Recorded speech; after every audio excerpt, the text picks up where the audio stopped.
So let's cover these stocks that have done really well. Of course, Apple, fan favorite.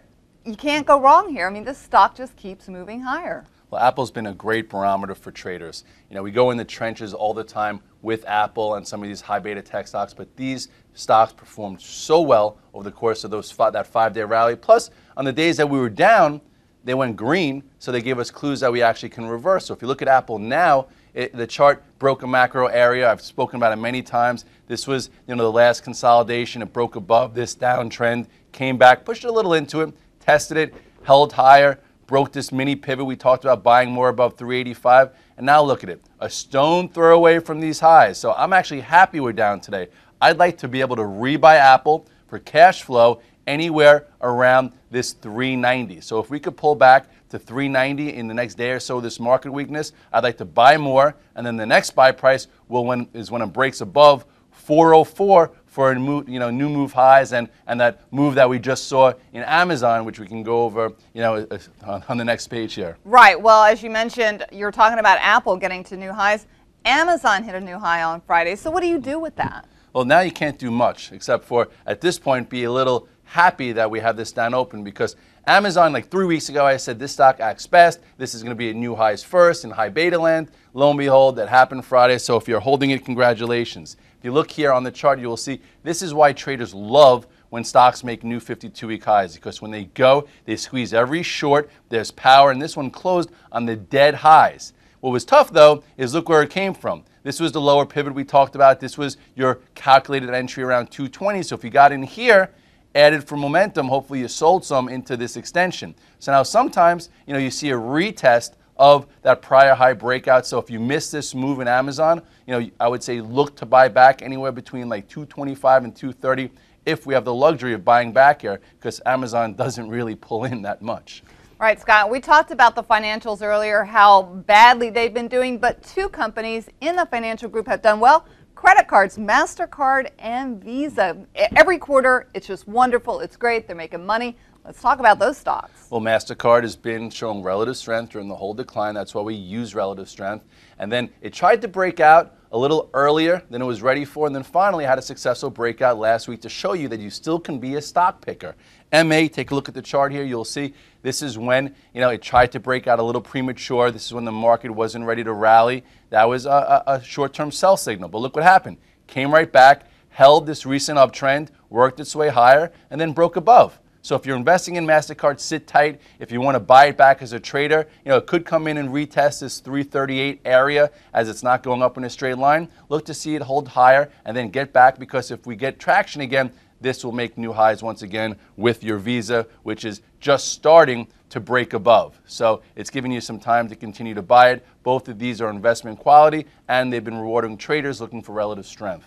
Well, let's talk about Green Mountain Coffee, because here's one name that you wouldn't think would do so well in this market, but it's coffee, and it's done very well. In fact, that chart is crazy. Yeah, like people just keep shorting this one. They keep thinking that there's no way it can go higher, but meanwhile, it hangs tough.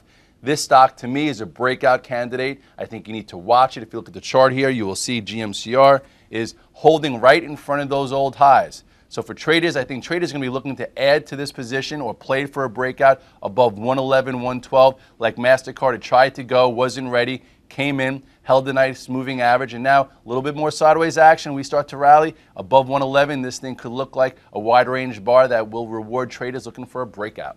Let's also move on to Lululemon. Now, this is a stock that had been a high flyer, but it started to pull back a little bit because they gave some guidance that wasn't so favorably received. So does that make this a buying opportunity? Lulu, they gave it a pass. They came out, the earnings, and they pre-announced a bad quarter or lowered guidance. It opened down, but it rallied and went positive. So they blew it off. You can't just short things because of that. Like Netflix, they didn't blow it off. It went, we'll talk about that later. It just never found a friend. But Lulu, after the stock split, they said, okay, you know what, we'll give it a pass, maybe, whatever, for this quarter. They're trying to reinvest, etc. P.S. This is your ascending channel. This is your uptrend. For this one, have a high-level stop. You know, if it were to start breaking below 55, I would say maybe that changes, because what we did is we just came back to the old resistance, so it probably does get a pull in. I think buyable right around this 54, 79, 55. But if this doesn't hold and it closes below, you know, you could see that trend change. So just be a little bit more alert. I'm a little bit more worried about Lulu versus some other things, because it's high-end retail. Who knows, if things don't get better, you know, maybe they won't buy an $80 to $120 pair of shorts. They might go to Modell's and get a pair for $25. Right. Well, you mentioned it. You know, it tends to be a non-necessary item when you're buying, you know, Lululemon. It's very expensive, high-priced yoga stuff.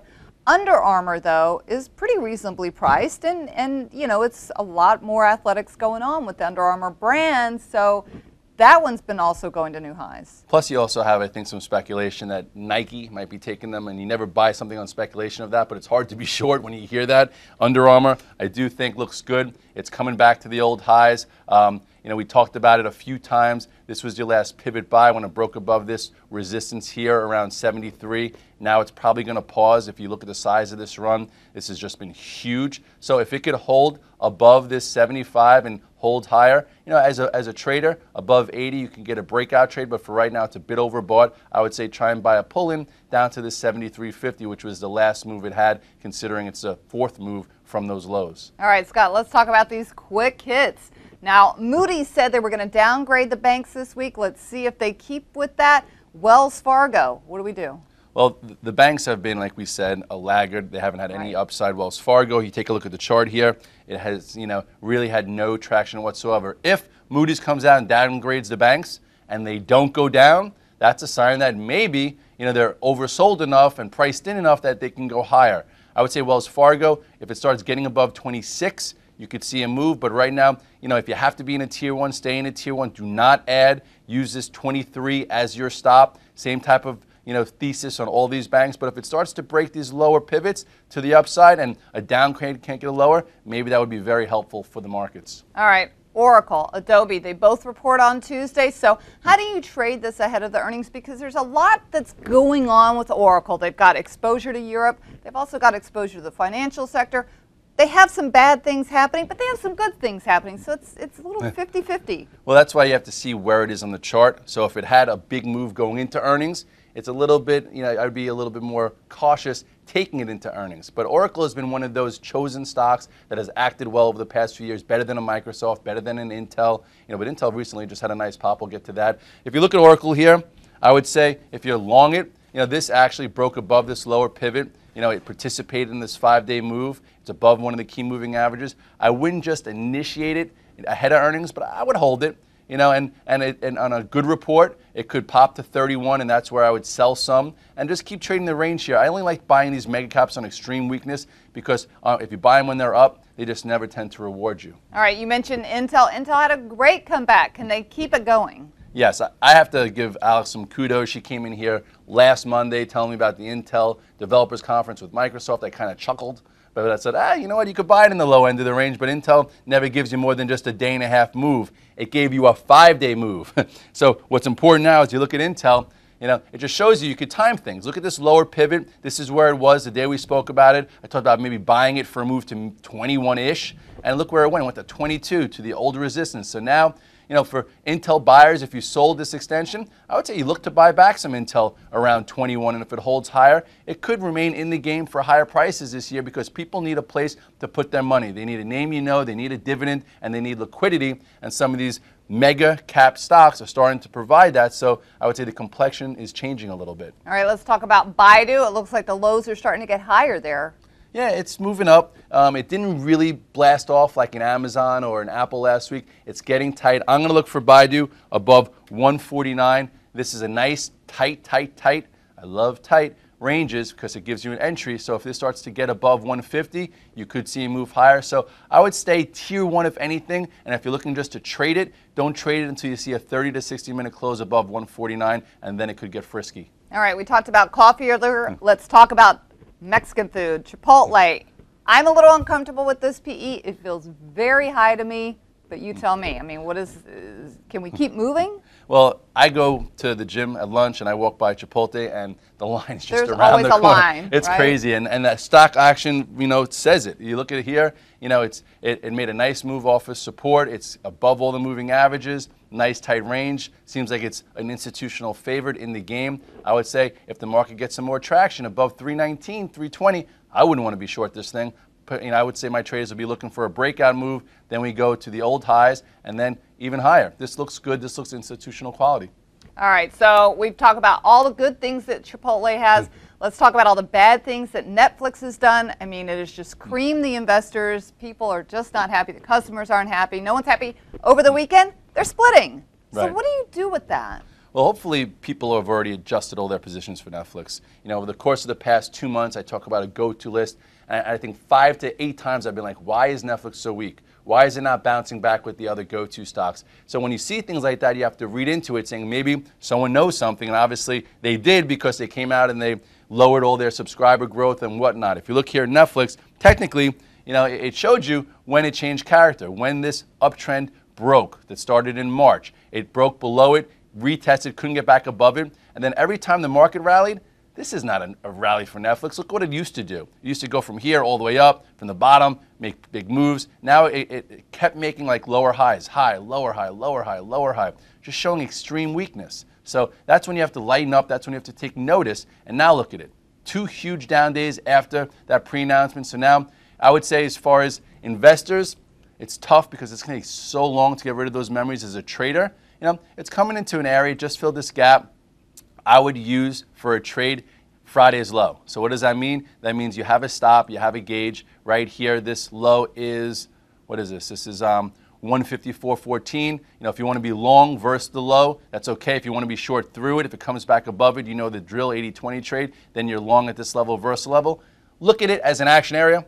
Okay. And long term, that means you could be wrong for a long time. Maybe investors can buy it. I'm going to look at it as a trade and use that 154 as a pivot. All right, it's definitely like catching a falling knife. Not the case for gold. Every time, like we said, we come in the morning, terrible headlines, everybody starts running over to gold, and it keeps responding. Well, gold is interesting because it gives you clues. Gold had this upper level wedge, okay, giving you not an indication of whether it's going to break higher or if it's too much. It tried to break below it on Thursday. I wrote a note saying, gold in motion. But meanwhile, the Dow was up 120 on Thursday. It went up 180. Gold, or the GLDs, they were down 3.5. It went up with the market, which was a divergence. Yeah. So that's it. Okay, maybe gold's not going to break lower. And then on Friday, gold was up. And the Dow was up again and showed you another divergence where gold went up with the market. So it's showing you that you better not be short because it's stronger than you might think, and maybe get back in it. And now if you look here in the GLDs, this upper wedge, that tried to resolve, reclaimed its ground, filled the gap. And now it'll be interesting to see if it gets some traction to the upside. I am flat gold right now. I think most guys saw the relative strength and got flat also. And now if we start to break above 1840 in gold per ounce, it could start going back to the upside. If it starts breaking above this 178 on the GLD and could hold it, there's your move back to the highs, so to speak. So important area, important to pay attention to little things that happen there because they give you clues on market direction, especially when it comes to gold. All right, we also have the Fed meeting this week, so a lot happening, and you have to tune in to T3 Live to know how to trade this market. On that note, see you later.